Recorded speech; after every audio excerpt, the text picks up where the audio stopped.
आज Doubtnut app download करें। Doubtnut पर अपने सभी गणित, रसायन विज्ञान, भौतिक विज्ञान और जीव विज्ञान के डाउट्स का करो सफाया। बस प्रश्न की फोटो खींचो, एक ही प्रश्न को क्रॉप करो और तुरंत वीडियो सोल्यूशन पाओ। अभी डाउनलोड करें। प्रश्न ये है, प्रकाश विद्युत उत्सर्जन के लिए सही कथन है और हमें यहाँ पे 4 विकल्प दिया गया है। तो आइए हम लोग इस प्रश्न का यहाँ पे उत्तर देते हैं और एक एक करके इसके विकल्प को भी देखेंगे कि कौन सा विकल्प जो है वह सही होगा।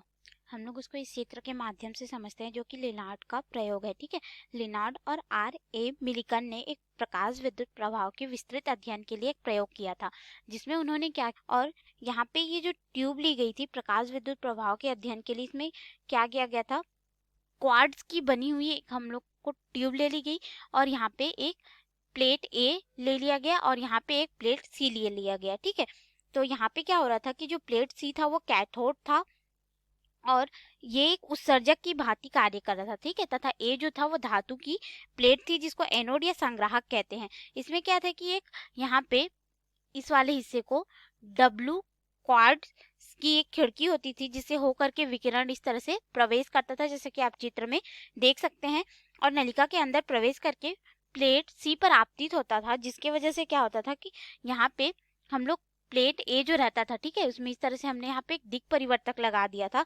इस दिक् परिवर्तक के कारण जो विभव विभाजक जो रहता है हमारे पास, ठीक है, यहाँ पे हम लोग दिक् परिवर्तक के साथ में प्रतिरोध भी लगा के रखते हैं। उसकी सहायता से सी के सापेक्ष हम लोग क्या करते थे, धनात्मक मान और ऋणात्मक मान के विभव पर रखा जाता था तथा दोनों के बीच यानी कि जो हमारे पास यहाँ पे जो कैथोड सी रहता था उसको हम लोग ऋणात्मक और जो धातु की प्लेट होती थी उसको धनात्मक के रूप में हम लोग रखते थे और दोनों के बीच में हम लोग विभवांतर को परिवर्तित करते थे। तो जो विभवांतर होता था उसको वोल्टमीटर बी के द्वारा और इसमें जो प्रवाहित होने वाली माइक्रो एम्पियर की धारा रहती थी उसको हम लोग एमीटर के द्वारा नाप लेते थे, जिसके वजह से एक उच्च तनाव स्रोत जो है रहता था यहाँ पे उत्पन्न हो जाता था। ठीक है, तो जिसके वजह से क्या होता था कि ये जो आपतित विकिरण है यानी कि लाइट जो है हमारे पास, ठीक है, आपतित विकिरण की तीव्रता का जो प्रभाव रहता है वो एनोड ए को कैथोड सी के सापेक्ष एक नियत धनात्मक विभव पर रखा जाता था, ताकि क्या होता था कि जैसे इस पे लाइट आपतित होता था तो यहाँ पे कैथोड से क्या होता था, इलेक्ट्रॉन का एमिशन होता था और यह धन जो प्लेट होता था, ठीक है, हमारा ये जो धातु का प्लेट रहता था उसको धनात्मक आवेश में रखते थे, तो ये उसकी तरफ इस तरह से तीव्र गति से गति करने लगता था। तो यह इसके मध्य में अगर हम लोग ग्राफ बनाए जो आपतित विकिरण है, ठीक है, उसके प्रभाव को देखने के लिए, तो विकिरित स्रोत को कैथोड सी के भिन्न दूरियों पर रखकर उस पर आपतित होने वाली विकिरण की तीव्रता में जो परिवर्तन होता था, ठीक है, तो जो हमने यहाँ पे धारा प्रवाहित की इस दिक् परिवर्तक की सहायता से, तो जो धारा होगी और विकिरण की तीव्रता होगी उसके मध्य में अगर ग्राफ हम लोग देखें तो वो कुछ इस तरह से बनेगा। तो हम लोग यहाँ पे प्रकाश विद्युत धारा और विकिरण के मध्य में ग्राफ खींचेंगे तो हमें इस तरह से सरल रेखा प्राप्त होगा।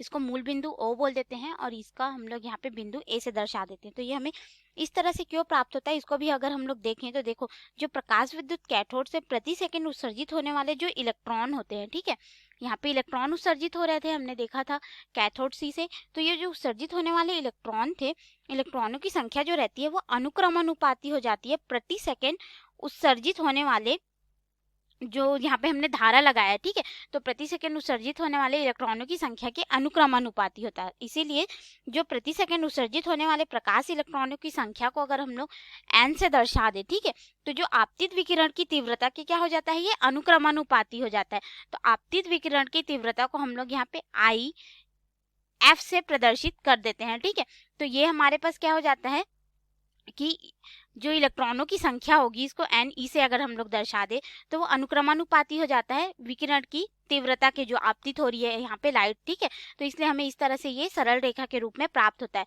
तो इसके अनुसार पे अगर हम लोग विकल्प में आए तो देखो, पहला बोल रहा है कि प्रकाश विद्युत धारा एक दी गई आवृत्ति के प्रकाश के आयाम के अनुक्रमानुपाती है, तो आयाम नहीं उसके तीव्रता के अनुक्रमानुपाती होता है। ठीक है, और यहाँ पे दूसरा दिया है साधारण तीव्रताओं पर प्रकाश विद्युत धारा एक दी गई आवृत्ति के प्रकाश तीव्रता के अनुक्रमानुपाती होता है।